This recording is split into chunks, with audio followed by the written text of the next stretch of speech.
நம்பிக்கை என்று தெரியல. ஆனா இவங்க சொல்லுவாங்க, அவர் சொல்லி இருக்கிறார், நபிகள் சொல்லி இருக்கிறார் என்றெல்லாம் சொல்லுவார்கள். நபி வெட்ட சொன்னதெல்லாம் சொல்ல மாட்டாங்க. நம்பிக்கையற்றவர்களை வெட்டுங்கள் என்று சொன்னதை சொல்ல மாட்டார்கள். அதுக்கு மட்டும் நான் சிலவற்றை சொல்லிவிட்டு தான் அதை சொல்ல வேண்டும் என்று நினைக்கிறேன். அதுக்கு அவர் சேர்த்து அந்த கேள்வியின் போது சொல்லட்டும் என்று சிலவற்றை நான் முன்வைக்க விரும்புகிறேன்.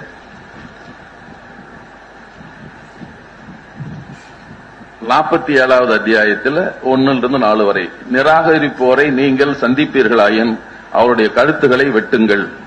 இது இறை வசனம். இதெல்லாம் 2வது அத்தியாயத்தில் 191, அவர்களை கண்டவிடமெல்லாம் வெட்டுங்கள்.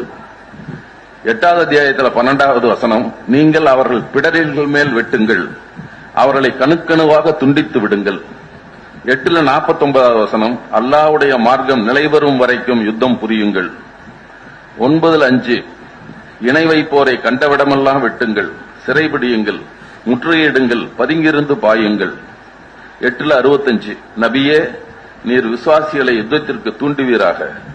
கடவுள் நபிக்கு ஆணையிடுகிறார்.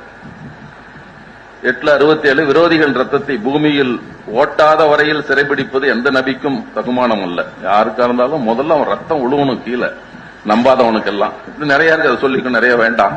எடுத்துக்காட்டுகள். இதை நாங்கள் தவறு என்று சொல்லுகிறோம். இதுதான் ஃபாரூக் கொலைக்காரர்களை தூண்டிவிட்டது என்று சொல்லுகிறோம். அதற்கு அவர் பதில் சொல்லட்டும். இல்ல, இதை படித்ததால் தான் நாசமாய் போனீர்கள் என்று நாங்கள் சொல்லுகிறோம்.